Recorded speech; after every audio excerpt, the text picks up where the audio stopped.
Good morning, everybody. Thank you for joining us early today. We have a very busy day, so we wanted to kick off the week right this morning after a great trip last week. It's good to see all of you back in Washington.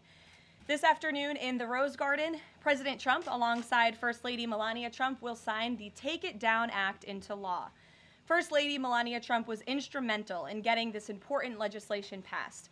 The Take It Down Act will protect victims of digital exploitation, hold internet platforms accountable by requiring them to remove such imagery from their platforms, and provide justice for victims by allowing prosecutors to go after those who publish non-consensual explicit images online.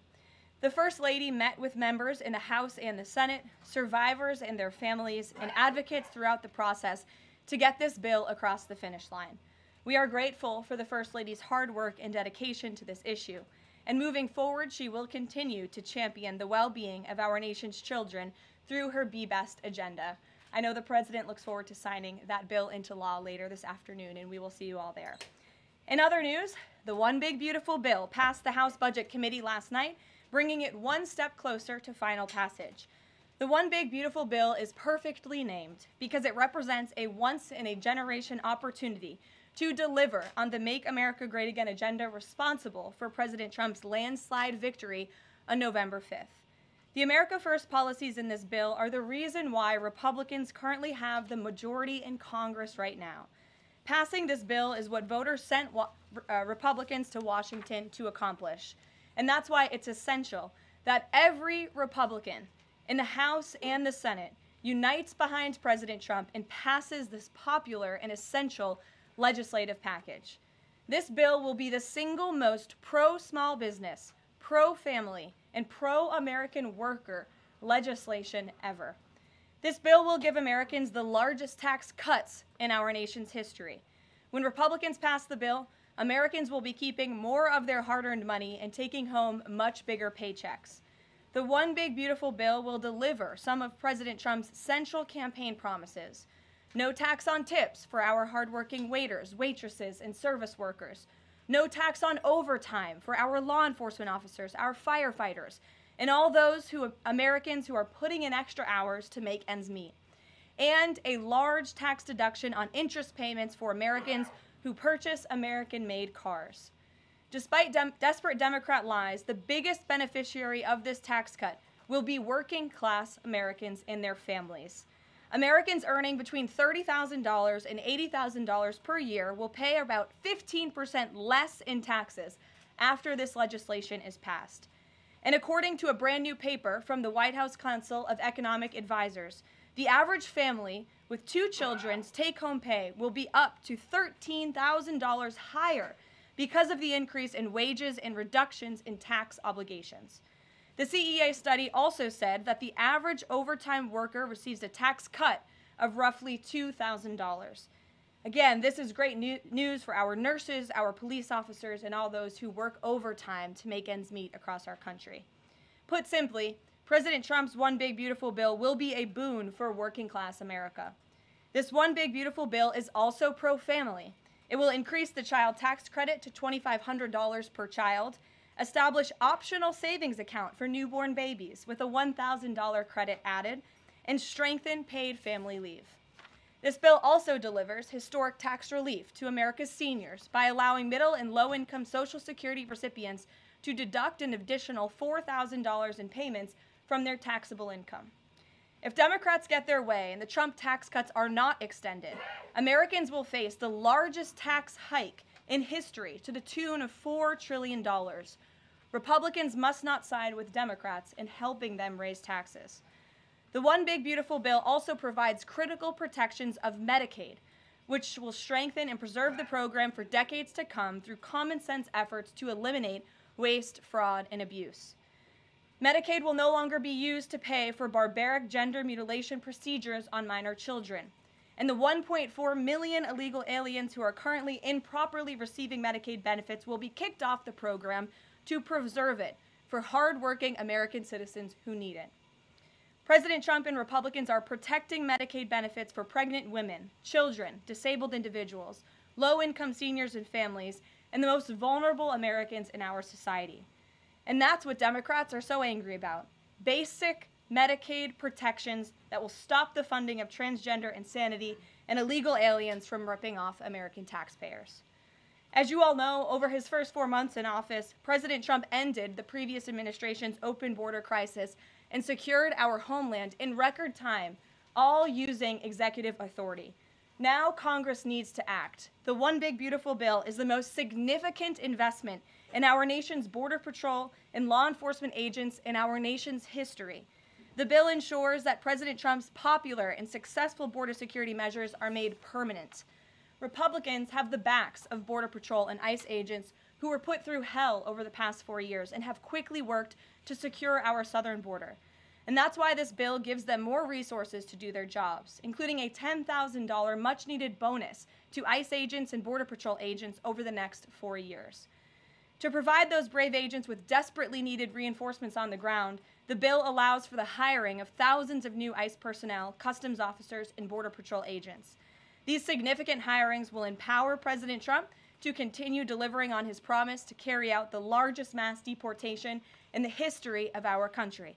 Again, that is a promise that Republicans made to American voters. It's a promise they were elected on, and it's a promise Republicans on Capitol Hill need to keep: secure our border. To supplement those efforts, the bill's funds will fund the completion of President Trump's signature border wall. As a result, 701 miles of primary wall, 900 miles of river barriers, 629 miles of secondary barriers, and 141 miles of vehicle and pedestrian barriers will be constructed when this bill passes, along with cutting-edge technology to secure our homeland from dangerous illegal alien invaders. This bill also advances our national security and defense interests by ensuring the United States military has the necessary resources to remain the strongest and most lethal fighting force in the world. The bill will provide resources for the construction of President Trump's Golden Dome to safeguard Americans from potential attacks, give the Coast Guard resources to build more modernized ships, and the Air Force resources to acquire better planes. If all of those incredible things were not enough, the Big Beautiful Bill also finally modernizes air traffic control in America, a bipartisan issue. The bill will allow President Trump to deliver on his promise to overhaul and update our air traffic control systems to keep Americans flying as safe and efficiently as possible. The previous administration failed to act and do this themselves, despite repeated warnings from the GAO, which has resulted in unacceptable delays at major airports like Newark that the Trump administration is working hard to address. When the One Big Beautiful Bill passes, we will replace the current antiquated system, the FAA will enhance safety in our skies, reduce delays, and power the future of air travel in the United States. That's just some of what this historic legislation will accomplish. It is absolutely essential that Republicans unite behind the One Big Beautiful Bill and deliver on President Trump's agenda. There is no time to waste. Americans gave Republicans a once-in-a-generation opportunity to course-correct our country over many wrongs over the past 4 years. And Americans are counting on Republicans to work as hard as President Trump is in this White House every day on Capitol Hill. Send this legislation to his desk as soon as possible for his signature. Here in our new media seat today, we have Liam Cosgrove, the White House correspondent for Zero Hedge. With that, Liam, please kick us off.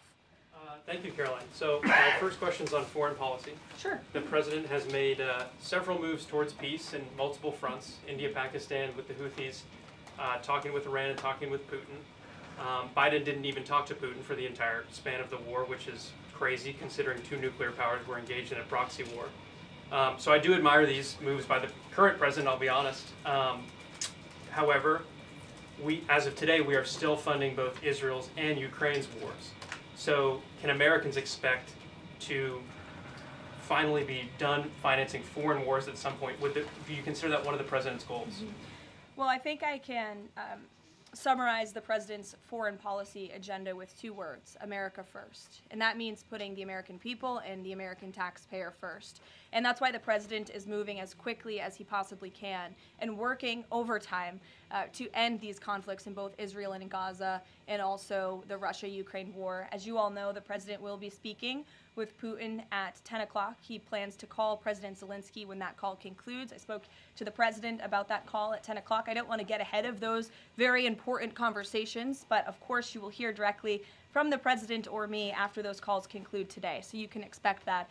As for Israel and Gaza, the president continues to not only himself but his national security team engage in talks on both sides of this conflict. The president made it very clear to Hamas that he wanted to see all hostages released. And last week, when we were flying out of town, there was great news on that front with the return of Eden Alexander, who is the last remaining hostage in Gaza. So to answer your question, the president is always thinking about the American people, the American taxpayer first. He wants these conflicts to end, not just to save money, but most importantly, to save lives.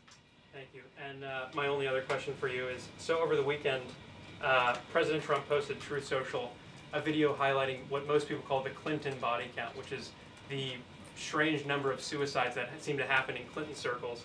I have a headline here from the Washington Post that said, Trump peddles false conspiracy theories tying the Clintons to several deaths. So I just wanted to highlight real quick, this wasn't in Trump's video, but this is from the Arkansas Times, and it's the death of Mark Middleton, who was a former Clinton White House aide, who was found dead on a Clinton Foundation property. And I'll just quote from the Arkansas Times. Middleton apparently shot himself in the chest with a shotgun and also hung himself from a tree with an extension cord. So I have no idea how somebody commits suicide that way, but if the Washington Post is here, maybe you can enlighten us as to how that was actually a suicide. So anyways, that's just a lead into my question about the most famous Clinton-related suicide, which is that of Jeffrey Epstein. There's still a lot of questions around that case. You've released phase 1 of the Epstein files. What was missing from that is any connection to his ties to intelligence agencies, and that's really the whole story, that not just trafficking young girls, but doing it on behalf of intelligence agencies, and even potentially as part of a blackmail ring with potential ties to the Israeli government. So for phase 2, when can we expect it? Will it have information pertaining to those aspects of the Epstein case? I know the Attorney General has committed to releasing those files. I would defer you to the Department of Justice on her timeline, but when she has made a promise in the past, she has kept it, and I'm certain that she will in this case as well. Rachel. Thanks so much, Karoline. Sure. The president set a 2-week deadline for Ukraine and Russia to negotiate a deal. That time is now up. Does the president intend to set a new deadline on this call with President Putin? And how much longer is he willing to give these talks? Yeah, I don't want to get ahead of the specifics of the conversation the president will be having with President Putin in less than an hour this morning. But he has made clear throughout the entirety of this conflict, since he inherited it from Joe Biden. Don't forget, this is a war that began because of the previous administration's incompetence and weakness, and President Trump is working very hard to fix it. He has made it clear to both sides that he wants to see a peaceful resolution and a ceasefire as soon as possible. But as for specifics on a timeline, I won't get ahead of the president. And just on the goals for this call in particular, is the goal to get Putin to agree to a ceasefire? Is the goal to lead to some sort of in-person negotiations with Putin and the president? Well, I think, again, we'll see how the call goes, and the president has made it clear his goal is to see a ceasefire and to see this conflict come to an end. And he's grown weary and frustrated with both sides of the conflict. The president and his team have put an enormous amount of effort in solving this very complicated war that, again, began because of the last administration's weakness. Does he still want to meet Putin personally? I think the president would certainly be open to that, but let's see how this call goes today. What's the status of the secondary sanctions package? The president's been talking about that. You haven't imposed them yet, but is that still on the table? I think everything's on the table, yes, and again, I won't get ahead of the president in any commitments or decisions, but certainly it's something he's been looking at and discussing. Elena. Hi, Ken. I'm going to ask you about the House budget bill. So does the president agree with Republicans behind this bill that Medicaid work requirements should be implemented as soon as 2026? So the president wants to preserve and protect Medicaid for Americans who this program was intended for, the most vulnerable in our society: pregnant women, low-income families, seniors, those who truly need these benefits. And it should be going to people who physically cannot work. We want to see able-bodied Americans at least working 20 hours per week, whether that's part-time or full-time, whether that's even looking for work or volunteering for 20 hours a week if they are receiving Medicaid. These are common sense provisions. These are common sense changes that were actually introduced by former Democrat President Clinton. They've been supported by every Democrat president since, including the previous president, Joe Biden. But again, these are common sense reforms to ensure that those that this program was intended for receive those benefits. And then just a quick follow-up. Is the president okay with this bill adding to the deficit? this bill does not add to the deficit. In fact, according to the Council of Economic Advisors, this bill will save $1.6 trillion. And the president absolutely understands and hears the concerns of fiscal conservatives and of Americans who want to get our fiscal house in order. That's what the intention of this bill is. There's $1.6 trillion worth of savings in this bill. That's the largest savings for any legislation that has ever passed Capitol Hill in our nation's history. The next bill that even comes close was $800 billion. That's less than half of the savings that we see in the One Big Beautiful Bill. And so the goal of this bill is to produce economic growth, to cut taxes, and to get our fiscal house in order. And this is the right step in the right direction towards doing that. Thanks. Edward. Yes, thanks. And then I'll go to you. Thanks, You're guys. welcome. I want to get the president's reaction to Moody's downgrading the credit rating of the United States. Sure. Well, look, the president talked about this over the weekend. The Secretary of Treasury also talked about it. When you look at the world has confidence in the United States of America and our economy once again. The president just last week secured trillions of dollars in investments from countries in the Middle East. We have seen trillions of dollars of investments flowing into our economy since the president took office. That is because America or people around the world have confidence in the United States of America. And if you also just look at the raw economic data that we're seeing, last week when we were out of town, inflation dropped once again. Oil prices are dropping, gas prices are dropping. The president has added nearly 500,000 jobs to the American economy already. So there's a lot of optimism in this economy, and the president disagrees with that assessment. And I want to ask you one more thing, if I could. On your Middle East trip, the United Arab Emirates is getting some of the most advanced AI chips, and there's agreements there. The UAE is the newest member of BRICS. Is there a concern from the president that those chips and the technology will pass through to China, India, Russia, and Iran? Part of going to the Middle East was to ensure that the United States, that this part of the region, our Gulf partners, know that the United States of America is there for them again, and that they should be investing in the United States, not in China. And these AI agreements, particularly the one the Secretary of Commerce signed in the UAE, has security guarantees to ensure that China is not getting the advantage, but the United States is getting the advantage when it comes to AI, and that the UAE and the U.S. are working hand in hand together to invest in this space. So you read the agreements, there are security guarantees, and this was a great trip for the country, no doubt. Go ahead. Thanks, Caroline.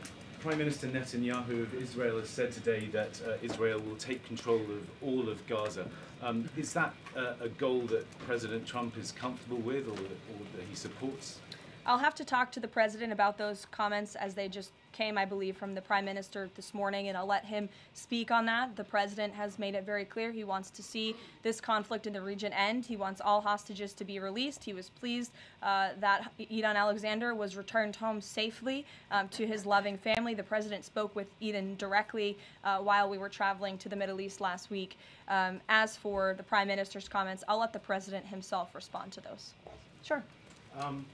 Two questions. One, how involved does the president intend to be directly in talking to House members about the bill over the next couple of weeks or the next week? Sure. Well, over the weekend, the president was in direct conversation and communication with the Speaker of the House. He's been very involved. He always is. He's willing to pick up the phone when he is asked to. So he'll continue to be very engaged in this process with both House members and his friends on the Senate side as well. And on former President Biden's cancer diagnosis, the president put out a very nice message on Truth Social. Has he talked to President Biden directly? Does he intend to call? What does he intend to say directly?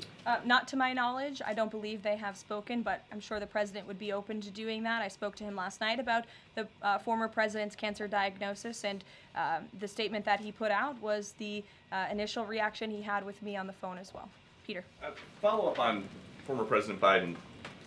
White House doctors may have missed the early stages of his prostate cancer. So is President Trump worried about the quality of care that presidents get here? Not as far as President Trump is concerned. The White House physician we have here is phenomenal, and the team of physicians that take care of the president particularly at Walter Reed Medical Center, are great. The president had his physical recently, as you know. He had perfect results. He's in very good shape. I think those of you who traveled to the Middle East with us last week can attest to the president's endurance. And by the way, I will add, we returned home from a very long and tiring trip last week. And on Saturday, where was the president? In the Oval Office working all day. He doesn't stop, he doesn't quit, he's in great health, and he trusts his physicians. Two more things. Putin ghosted everybody at these peace talks last week. As President Trump phones him today to try to figure out an end to the Ukraine war, does he think that Putin is the good guy or the bad guy? I'll let the president speak on that conversation later. He's made his feelings about both sides of this war quite clear throughout it. He wants to see it end. And Annie, the go last ahead. one, what does President Trump mean when he says that Taylor Swift is no longer hot? Look, he is speaking about Taylor Swift's political views and how perhaps it has impacted the support of the American public for her work, and I will leave it at that. Annie, go ahead. Thanks so much, Caroline. I'm just going back one more time to the White House Medical Office because there seems to be some question about this with regard to President Biden's screening. Can you say whether or not President Trump is screened for prostate cancer as part of his physical? To the best of my understanding, he is, but we can certainly check in with the White House physician and go back and look at that physical report. And then just one other question. Recently, Stephen Miller at the White House made some comments about considering suspending habeas corpus. And I'm curious if there's any update on how the White House is exploring that option to enact the president's agenda. I don't have any update at this time, but I can check in with our Deputy Chief of Staff. Mary Margaret, go ahead. Thanks, Caroline. Given the ongoing revelations about the former president's mental acuity and how staff and media covered that up, especially with the release of this book, 2 days, I think, is there any interest in further scrutiny of Kevin O'Connor, the former president's physician? I'll let the president speak on that. I spoke to the president again about the former president's health diagnosis last night, and he wanted to extend his warmest wishes to the former president and his family. But as for any further action, I'll let the president speak on that first. Michelle. Vice President Vance's meeting with Zelensky. Can you share any more information on that? My understanding was it was a good meeting, a productive meeting, and we're grateful that the Vice President did it and that he also went to the Pope's first Mass in Rome. I also have an update on that. The Vice President passed along a letter to the Pope from the President and from the First Lady extending their warm wishes and inviting them to the White House as soon as they possibly can come. Michelle. On Iran, Steve Witkoff said yesterday that continued enrichment is a red line for the U.S. The Iranian foreign minister says that's going to continue no matter what. How committed is the U.S. to that red line, and what's the next step for the next round of talks? We are 100% committed to that red line. The President, Special Envoy Witkoff, Secretary Rubio have made that incredibly clear, not just to the American public, but also in those discussions that Special Envoy Witkoff has had directly with the Iranians. And the next round of talks? I don't have an update for you, but we can get one. To the back row. Go ahead. Thank you, Caroline. You're welcome. South Africa's president says he's going to come to the White House to meet with President Trump on Wednesday. What are the president's expectations for that trip? And South Africa's president recently said he believes the folks that have been resettled here recently are cowards running away from problems in South Africa. Does the White House have a response to that? So I did see the South African president put out that statement. I want to confirm on our end with our Secretary of State and National Security Advisor, and we'll get back to you on that. Monica. Thanks, Caroline. You mentioned the President and the First Lady are signing the historic Take It Down Act this afternoon. I'm curious to know, what are some of the repercussions or consequences for these online platforms or perpetrators that won't comply with the act? Well, what this bill does, it takes the initial step to ensure that prosecutors are able to take down, that's why it's called the Take It Down Act, platforms that are allowing this sexually explicit content on their platform. So it gives them more leeway to go after them as they see fit. But as for specific repercussions, I would defer you to the Department of Justice of how they plan to implement this bill once it is signed later today. Brian. Yes, thank you. You said in your opening statement you talked about this MAGA baby savings account. Exactly how would that work? Who would be eligible for it? I'm assuming women. would be eligible for that? Yes, so one of the provisions in the One Big Beautiful Bill, as I said, this is a very pro-family piece of legislation. Not only does it increase the child tax credit, but it also includes MAGA baby savings accounts for children that are born before January 1st, 2024, under 8 years old, U.S. citizens, and have at least one parent with a valid Social Security number. And when this tax provision becomes law, the child, if the parents seek to do this, will be set up with a savings account. Essentially, it's a 401k for a newborn baby. And child's relatives, their parents, can contribute up to $5,000 per year of after-tax dollars annually to that account. And then later in the baby's life, at age 25, savings account holders can withdraw up to the full balance of the account. Upon reaching 30, the account holders can access the full balance of the account for any purpose desired. So it's a great initiative for new parents, new mothers who want to set up this savings account for their children. Ouija. Thank you, Karoline. President Trump and his top economic aides have repeatedly said that Americans will not pay the cost of tariffs. In fact, last week, Lutnick said people have to drop the, quote, silly arguments that consumers would pay the cost. But over the weekend, as you know, the president posted that Walmart should eat the tariffs and not charge the value customer anything. I'll be watching, and so will your customers. So does he acknowledge that if companies don't absorb the full cost, Americans will have to pay? Well, first of all, the CEO of Walmart made those comments about the tariffs on an earnings call where CEOs, I believe, are legally obligated to give the most dire warnings and forecasts to their investors and stakeholders. The reality is, as the president has always maintained, Chinese producers will be absorbing the cost of these tariffs. And that is why China was so quick to hustle to the negotiating table with the United States of America. They need our markets, they need our consumers, and I would again point you to the inflation report that came out last week showing that inflation is declining in large part because energy prices are dropping across the board in this country because of the president's robust energy agenda that he has taken since January 20th. So the president is committed to ensuring that prices remain low for American consumers, and he maintains the position that foreign countries will absorb these tariffs. What does he mean by I'll be watching to Walmart? He'll be watching, seeing what they're doing. Jennifer. On the gift plane from Qatar, 3 things. Is there a timeline for the U.S. receiving that plane? Do you know how long it will take to retrofit the plane to presidential standards? And thirdly, has the intelligence community, security folks, have they weighed in on whether that plane can actually be secured to presidential standards?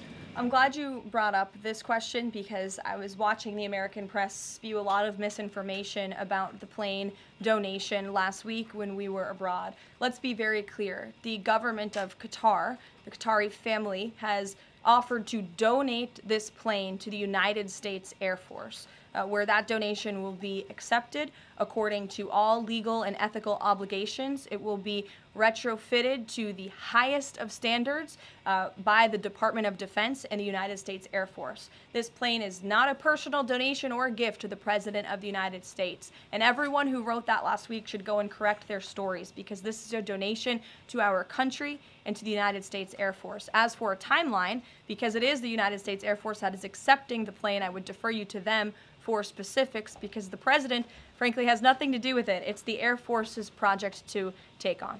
Sure. Elizabeth. Thanks so much, Caroline.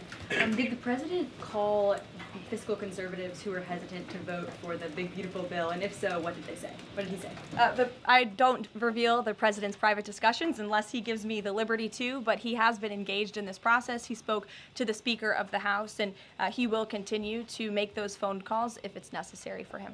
Sure. Thank you, Caroline. I'll go to both of you. Go ahead. Thank you. Any updates on Greenland? Will the president be making any trips, and do we have any details you can share with us? I don't have any future foreign trips to read out for you. We just returned home from one. But the president maintains the reasoning for Greenland's strategic purposes in the Arctic, and he continues to remain committed to the idea of obtaining Greenland in whatever means we can to advance our national security interests in the region. Sure. Thank you, Caroline. I have a question. Was Lebanon part of the discussions during the Middle East tour, and did you meet with any Lebanese representatives? To my knowledge, the president did not meet with any representatives from Lebanon, although he did talk about the election that they recently had there and how he hopes that Lebanon can come to a more peaceful place in their country and that we drive out Hezbollah, Iranian-backed Hezbollah proxies in Lebanon to ensure peace and prosperity in that country and also for the greater Middle Eastern region. And I would just add to that before I wrap up, because the president's call will begin in a few minutes. The president's historic tour to the Middle East last week truly reset our foreign policy agenda in that region. I think actually, in fact, the Washington Post had a headline, President Trump remakes U.S. foreign policy in the Middle East. And that's absolutely true. He took a courageous and bold step to lift sanctions on Syria. He strengthened our ties with our Gulf partners. And he put Iran into a very difficult position because the United States of America is back. And I will summarize the president's trip with an anecdote that I heard directly from a member of one of the foreign delegations. I asked him how hopeful their country was when they learned President Trump won the election. And he told me when President Trump won the election, it was like the lights turned on in a dark room. For the past 4 years to the rest of the world, America was dark. We were unresponsive. We did not pick up the phone. We did not return calls. All of that has changed under the leadership of this president, and I think the world saw that last week with this historic and wildly successful trip, and the work continues. The president will be speaking to President Putin at 10 a.m., and we'll have a readout for you after that call, and we'll see you in the Rose Garden at 3 o'clock. Thanks, guys. Thanks, Karoline. Thank you, Karoline.